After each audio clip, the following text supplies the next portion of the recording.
आज का चुनाव महाराष्ट्र के संदर्भ में है। आज का जो प्रेस कॉन्फ्रेंस है वो महाराष्ट्र के चुनाव के संदर्भ में है। आप सभी जानते हैं कल संविधान दिवस था।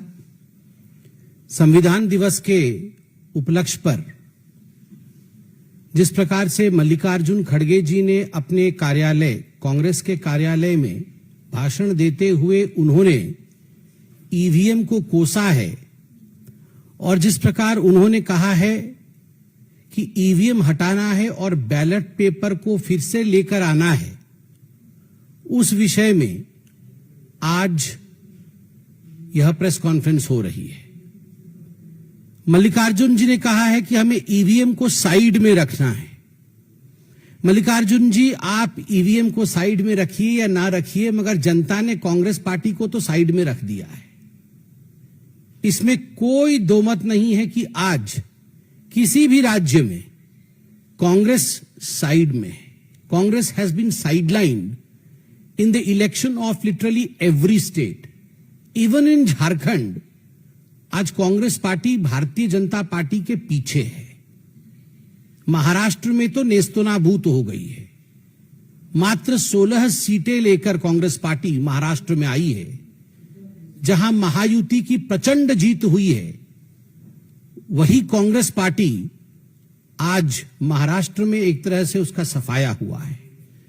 स्वाभाविक है, the frustration is written large on the face of the leaders of Congress party, including mister Rahul Gandhi and others.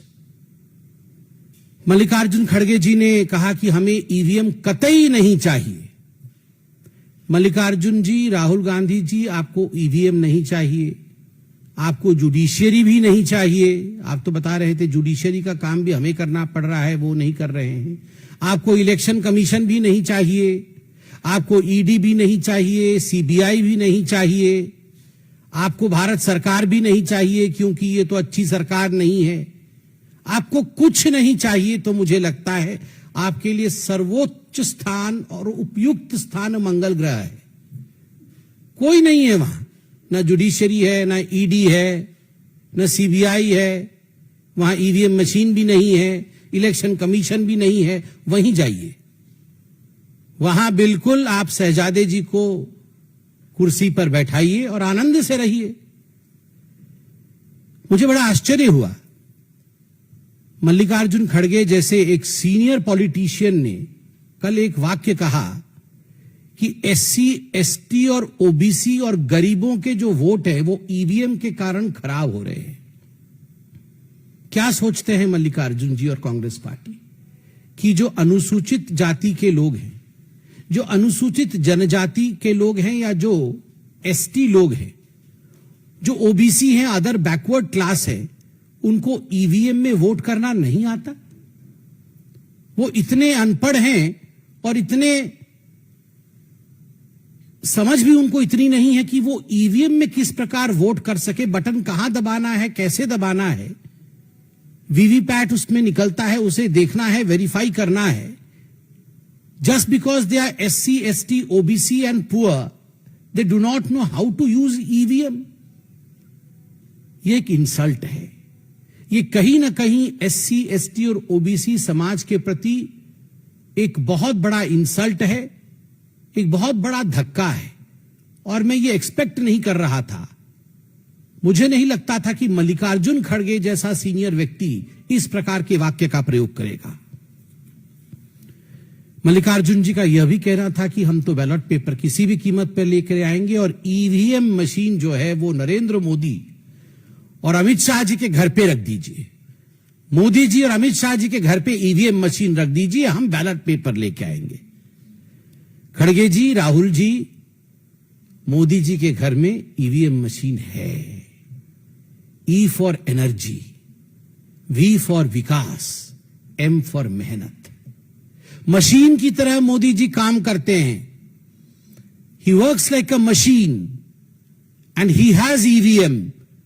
वो ऊर्जा उनके पास है। E for energy, V for विकास, विकास के लिए, डेवलपमेंट के लिए काम करते हैं। और वो अतुलनीय मेहनत, ईवीएम, उसी के कारण आज भारतीय जनता पार्टी जीत रही है। सही कह रहे हैं, हम ईवीएम के कारण जीत रहे हैं, जहां ई से एनर्जी, वी से विकास और एम से मेहनत होता है, और आप आरबीएम के कारण हार रहे हैं।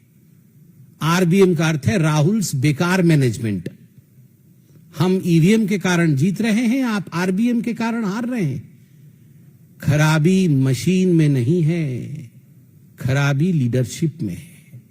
ये ईवीएम ठीक है, राहुल खराब है। आप ईवीएम बाद में बदलिएगा, राहुल को बदलिए। बताइए, कोई भी प्रतिद्वंदी इस प्रकार का अनसॉलिसिटेड एडवाइस नहीं देता है, मगर फिर भी मुझे लगता है लोकतंत्र में इतनी शिष्टाचार होनी चाहिए कि इतने वर्षों तक साथ साथ पार्लियामेंट में और असेंबलीज में बैठने के बाद कम से कम कुछ एडवाइस हमें, भले ही वो अनसॉलिसिटेड लगे, हमें देना चाहिए। मैं तो मल्लिकार्जुन जी से कहूंगा, मल्लिकार्जुन जी जानते हैं, वैसे कभी कभी उनके चेहरे को मैं भी पढ़ता हूं, वो जानते हैं खराबी कहां है, बेचारे बोल नहीं पाते हैं। बदलने की आवश्यकता है राहुल गांधी को, ईवीएम को नहीं। और वो कह रहे थे मल्लिकार्जुन जी की बैलेट पेपर के लिए हम यात्रा निकालेंगे। आजकल वो नया शब्द उनका यात्रा चल रहा है बड़ा, भारत जोड़ो यात्रा, उसी से सब कुछ मंगल हो गया। और भारत जोड़ो यात्रा के बाद आप बोल रहे हैं बैलेट पेपर यात्रा निकालेंगे। वैसे भी ठीक ही है, वैसे निकालना चाहिए, यात्रा निकालना चाहिए। टाइम भी है उनके पास अभी यात्रा निकालने के लिए, और कुछ काम भी नहीं है कांग्रेस के पास। तो घर में खाली नहीं बैठना चाहिए, नेताओं को कुछ ना कुछ करते रहना चाहिए। यात्रा ही सही, आप यात्रा निकालिए, अच्छी बात है। ऑन अ सीरियस नोट, जो मल्लिकार्जुन जी ने कहा कि हम ईवीएम हटाएंगे और बैलेट पेपर लेके आना चाहते हैं, और कोइंसिडेंस देखिए, सुप्रीम कोर्ट में ठीक उसी समय एक पिटीशन पे सुनवाई चल रही थी। मिस्टर के पॉल ने पिटीशन डाल रखा था कि ईवीएम मशीन हटाने की आवश्यकता है, ईवीएम से धांधली होती है और बैलेट पेपर पे आने की आवश्यकता है। और सुप्रीम कोर्ट में जस्टिस विक्रमनाथ जी और जस्टिस प्रसन्न बी वराले, दोनों जस्टिसेस, उनकी खंडपीठ इसकी सुनवाई कर रही थी। स्पष्ट रूप से इस खंडपीठ ने पूरे विषय की सुनवाई के पश्चात कहा है कि ईवीएम में खराबी नहीं है। अंग्रेजी में उन्होंने कहा है, suspicion of EVM fixing is unfounded, quote unquote unfounded. EVM machine में कोई गड़बड़ी नहीं है। आगे वो कहते हैं, जो कैंडिडेट हार जाती है वो आके ईवीएम का रोना रोती है, जीतने से ईवीएम ठीक, हारने से ईवीएम खराब। ये अंगूर खट्टे वाली कहानी है। और एग्जैक्टली कांग्रेस पार्टी, मुझे तो लगता है कि ये शब्द कांग्रेस पार्टी के लिए ही कहे गए, बिल्कुल हूबहू कांग्रेस पार्टी के लिए फिट हो रहे हैं। और कोइंसिडेंस देखिए, यहां मल्लिकार्जुन खड़गे जी भाषण दे रहे हैं कि ईवीएम हटाना है, ईवीएम में खराबी है, और यहां सुप्रीम कोर्ट कह रही है ईवीएम में खराबी नहीं है, हारने वाले को हमेशा ईवीएम में ही खराबी नजर आती है। मैं तो एक सवाल पूछना चाहता हूं, आप यात्रा निकालने चाहते हैं, आप ईवीएम को फेंकना चाहते हैं, ये सब कुछ ठीक है। जब 2017 में एक हैकाथॉन हुआ था, इलेक्शन कमीशन ने एक हैकाथॉन किया था कि आइए हम यहां ईवीएम मशीन रखेंगे और सब पॉलिटिकल पार्टी के लोग आके आप हैक करिए, और बहुत पहले से नोटिस जारी किया था कि हैकाथॉन होगा। कोई नहीं गया, कोई गया नहीं हैकाथॉन करने के लिए। उससे पहले तो टीवी पे, मुझे तो याद है, वो आम आदमी पार्टी के शायद सौरभ भारद्वाज जी, शायद वही, वो कुछ तार वार जोड़ के हैक कर रहे थे कि कैसे हैक होता है। उस दिन नहीं गए और हैक करने के लिए, उस दिन हैक करने नहीं गए वहां भी ईवीएम को हैक करने के लिए। तो ये कांग्रेस पार्टी हैकाथॉन के दिन घर में क्या कर रही थी? हाँ, विदेश ट्रिप में चले गए होंगे राहुल जी, हो सकता है। उस समय खोजने से वो थाईलैंड वगैरह में कहीं होंगे, कहीं ना कहीं होंगे, बाहर ही होंगे, नहीं तो हो सकता है वो जाएंगे। मगर बड़ा आश्चर्य का विषय है, hackathon, you don't take this thing seriously. आप इतने बड़े पॉलिटिकल पार्टी के अध्यक्ष हैं, आप बोल रहे ईवीएम को फेंकना पड़ेगा, बैलेट को लाना पड़ेगा, and when the hackathon takes place no one represents your party in the hackathon to prove what you are saying. Elon Musk ji ने भी ट्वीट किया है, मैं देख रहा था, सीईओ है टेस्ला के, जो जुलाई 4 को हमारी रिजल्ट्स निकलने के बाद, जून 4 को रिजल्ट्स निकलने के बाद लोकसभा के एक आर्टिकल छपी थी कि India count 640 million votes in a single day. तो मस्क जी ने उस पर ट्वीट किया है और हाथ ऐसे देखे कि इमोजी बनाया हुआ है कि उनके एक स्टेट में अभी तक काउंटिंग चल रही है। ये आंतरिक विषय है उनका, उस पर मैं कमेंट नहीं करना चाहूंगा, मगर ही हैज अपलॉडेड कि आप देखिए इतनी बड़ी सिस्टम एक दिन में काउंटिंग कर सकती है, मगर हमारे यहां लिमिटेड है, फिर भी हमारी काउंटिंग अभी तक चल रही है। ये भारत के लोकतंत्र की सुंदरता है। इलेक्शन कमीशन ने बार बार आपको इनवाइट किया। 2004-2009 के लोकसभा के चुनाव के नतीजे आपके पक्ष में थे, कांग्रेस पार्टी के पक्ष में थे। ये दोनों चुनाव ईवीएम के माध्यम से हुए थे और इस बार भी 2024 में single largest double digit number में आप आए हैं पहली बार। आप उस समय कितना खुश हो रहे थे, इतरा रहे थे। उस समय तो ईवीएम के खिलाफ नहीं बोल रहे थे जब आपको 99 सीट्स आई थी। सिंगल लार्जेस्ट ऑपोजिशन पार्टी बन के आप उभरे 99 सीट के साथ।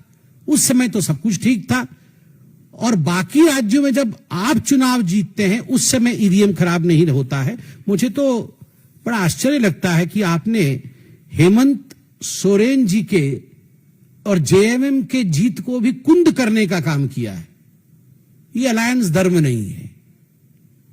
आप जो ईवीएम के ऊपर आक्षेप लगा रहे हैं, आपका कहने का तात्पर्य है कि ये जो जेएमएम में जीती है वह भी कुछ माल प्रैक्टिसेस के माध्यम से जीती है, ईवीएम खराब था, they don't deserve to win.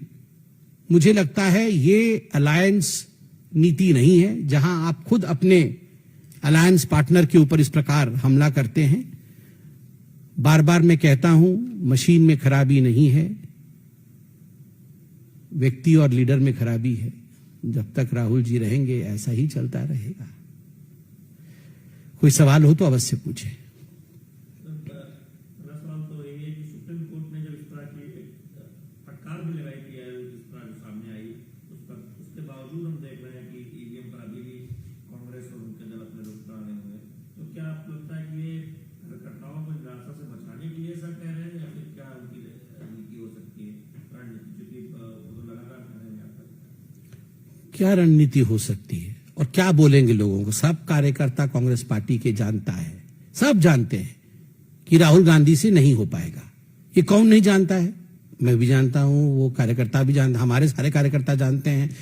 आप लोग बोलते नहीं है, आप लोग भी मन में सोच के देखिए और कांग्रेस वालों से पूछिए, वो भी बोलते नहीं हो पाएगा उससे। अब क्या बोलेंगे कि ये चुनाव राहुल गांधी जी के कारण हार गए? अब यही सब बोलेंगे, ईवीएम खराब हो गया जी, मशीन खराब हो गई, बिजली कट गई, रोड खराब था, हमारा कार काम नहीं कर रहा था। यही सब बोले, कुछ तो बोलना पड़ेगा ना। अब यही बोलते हैं ईवीएम खराब हो गया है, जानते सब है कि राहुल खराब हो गए हैं।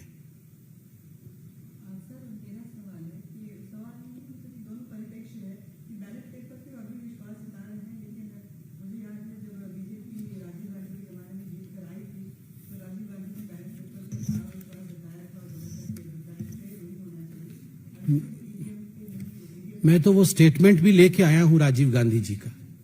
राजीव गांधी जी ने स्टेटमेंट दिया था बैलेट पेपर के विरोध में। राजीव गांधी जी ने कहा था कि ये 86 सीट बीजेपी को कैसे आ गई, और वो कथन में राजीव गांधी जी का स्टेटमेंट पढ़ देता हूं। सच क्या है? बीजेपी के पिछले पार्लियामेंट में लोकसभा में 86 सीटें आई थी। उनकी 86 सीटें जीतने की ताकत आज तक नहीं बनी। उनका वोट 8% से बढ़कर मुश्किल से 12% हो गई। 8 से बढ़कर 12% होने से उन्हें 86 सीटें मिल गई। यह तो हिसाब जुड़ता नहीं है, पल्ले पड़ता नहीं है। इस हिसाब से तो कांग्रेस को 500 के 500 सीट जीतनी चाहिए। कुछ गड़बड़ है। गड़बड़ तो यह है ही। बताइए, उस समय तो बैलेट पेपर में चुनाव हुए थे तो वो गड़बड़ बता रहे थे बैलेट पेपर को, and he was advocating that ballot paper system should be done away with.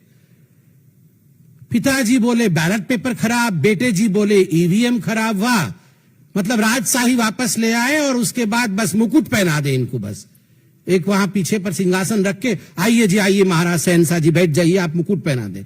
Ballot भी खराब, ईवीएम भी खराब, ये चाहते वही है, मुकुट मुकुट पहनना है इनको।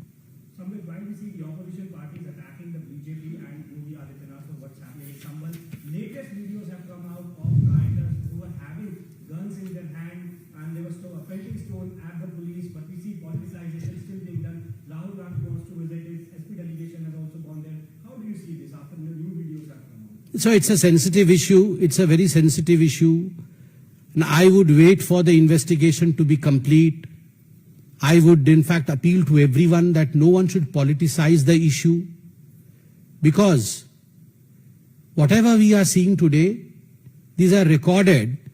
The evidences are present in the public domain. As you stated right now, we can see things in public domain. So let the investigative agencies complete their work. दूध का दूध और पानी का पानी हो जाएगा.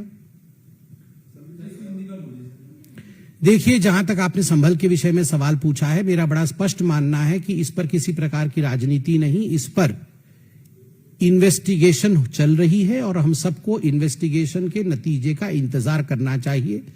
और भारतवर्ष में संविधान का राज है. स्वाभाविक रूप से जो लोग इसके पीछे रिस्पॉन्सिबल हैं, जिनके कारण ये हुआ है, उनको बख्शा नहीं जाएगा.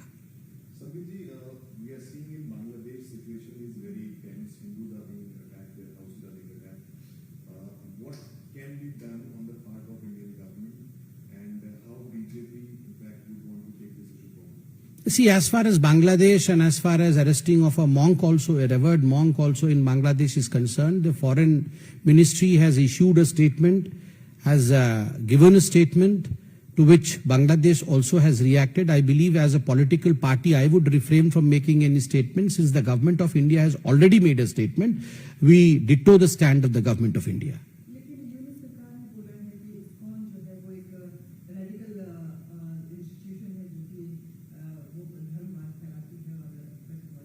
So we all know the truth, but still I would not be drawn into the kind of fight between two countries. The two countries have exchanged notes, they have exchanged statements, and we all stand by the rightful statement issued by the MEEA of India.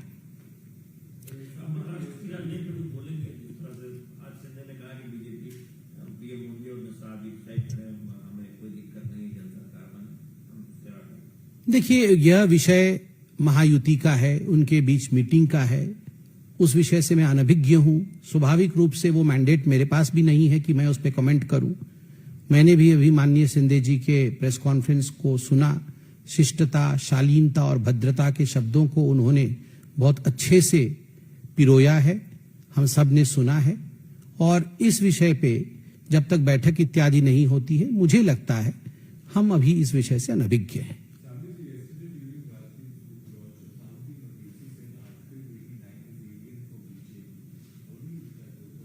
Who said? No comments on that. Not required. Thank you.